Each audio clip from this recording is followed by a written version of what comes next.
So at the start of the event, I was just trying to play some Dragon Link to get some footage from my boy Trishula. You know, keyword try. Because, like most people during the first few hours of the event, most of my time was spent not actually playing the game. I was being hit with queue times that were longer than those you'd see for casual. And obviously, because I was playing Dark deck, the matchmaking is supposed to match me up against light decks. So I assumed at first that just nobody was playing light decks. It made sense because, you know, Dark is stacked with playable decks. Well, I could barely think of a handful of different light decks, with a couple being clearly better than the rest, you know, in Drytron and Exosister. Even the event banner shows that most people are on the dark side.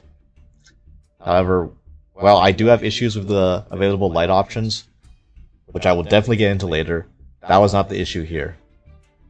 I checked on Discord and people were unable to queue into games with light decks trying to match up against dark decks too, which made it even more odd considering that we were probably both queuing at the same time and we couldn't even find each other.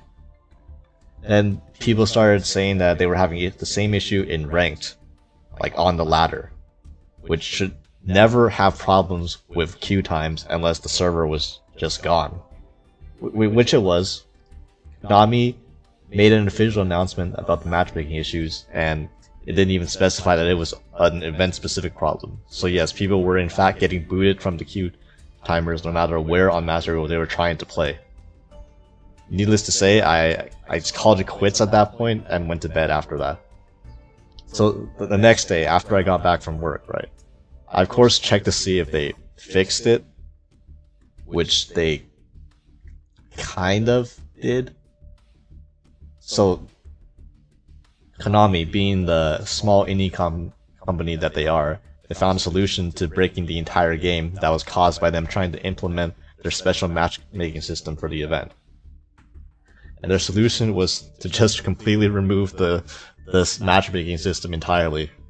So the event was advertised. Remember how the entire point was to play dark decks versus light decks, like a team competition, team light versus team dark? Well, that whole thing is gone now. So, for example, if I queue a dark deck now, I'm just gonna play against another dark deck 9 out of 10 times. So, pretty much like any novelty from that gimmick with the event theme is also gone, and I don't even know what the VSP means anymore, because most of it is just being farmed from people playing each other on the same team, like dark versus dark or light versus light. Honestly, I'm also kind of glad that I don't have to play against any more light decks all the time, at least, because the options for light decks tends to make Master Duel players lead them down a bad troll despair path. I mentioned earlier how the number of decks for Dark and Light were not even close to the same number, and Konami is not really one to give a shit about balance, especially for an event. Just look at what happened last event with the Labyrinth quote-unquote festival. So I was justifiably worried about another lab situation while playing a dark deck this event and only matching up against Drytron or Exosister, which is not really what you want to be doing when you're going second, considering that Dark has a real lack of hand traps to be able to stop them from setting up their board. That is not what happened. It was actually worse than that. For some reason, Konami kind of missed the mark with the balance for this event. They've been okay at hitting floodgates in the past, and they even hit a bunch of random burn cards like bad reactions to Mochi and stuff, so people wouldn't be tempted to play, I guess, Nurse Burn as much. But the problem is that they inexplicably left like 3 of the biggest anti-graveyard floodgates legal: Dimensional Fissure, Macrocosmos, and Necro Valley. And also legal are monsters such as Inspector Border, 5 Rainbow Magician, and Majesty Fiend, which are all light. And you know what's also light? Yeah, that's right, Runic Hugin. So, in the end, I didn't just play against Drytron and Exosister. I played against Drytron, Exosister, and Runic Stun. And let me tell you, trying to deck build for that kind of format is hella annoying. Because I heckin' love drawing Crow against Stun and Cosmic Cyclone against Drytron. It's the best feeling in the world. So anyways, everyone knows that if there's one thing that Master Duel players love to do, it's just defaulting to the quickest and easiest stun strategy or stun adjacent strategy available. You know, like most events where some kind of stun strategy was possible to be played in, people would just go towards that. And so aside from half the player base not knowing that you can actually run cards that aren't floodgates with runic cards, I was very surprised about the OCG reaction to runic. Like, you know how we always look at what's going on in the OCG and something, and we are very aware of like the stuff that they like and the stuff that they play. Even though some of those decks aren't good in our format, we are at least aware of what they do, right? And what they like. And then when I played against the Japanese team in top 4, literally, I think they have never seen that runic deck before. They just don't know it exists. They did not know what it did.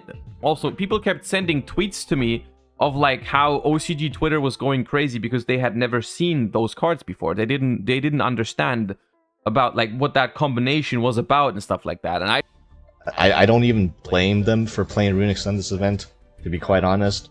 When you have actual floodgates and stun light monsters and runic cards all legal in the same event, like they practically just built the entire deck for you already. Also, keep in mind there's an actual incentive to play both attributes. Admittedly, it's just a cosmetic title, but you know, when usually other events don't give you anything for switching up decks, like this is actually something that incentivizes you to play something more than just one deck for the entire event.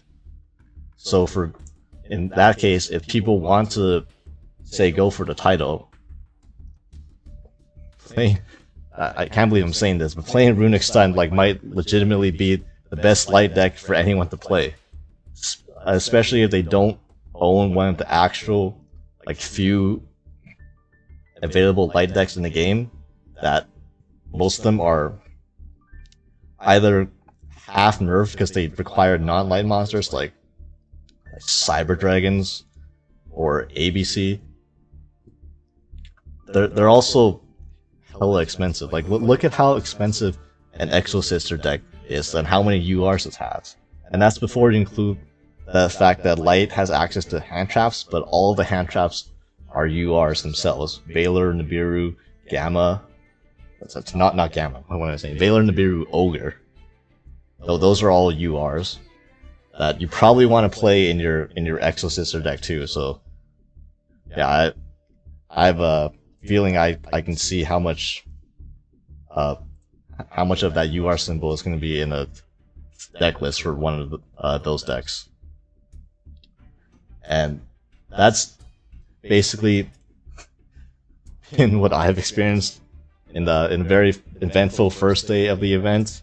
We went from the servers being on absolute fire to me getting meta burst for Necro Valleyed multiple times. Just let me know in the comments how you guys felt about this clusterfuck of an event so far.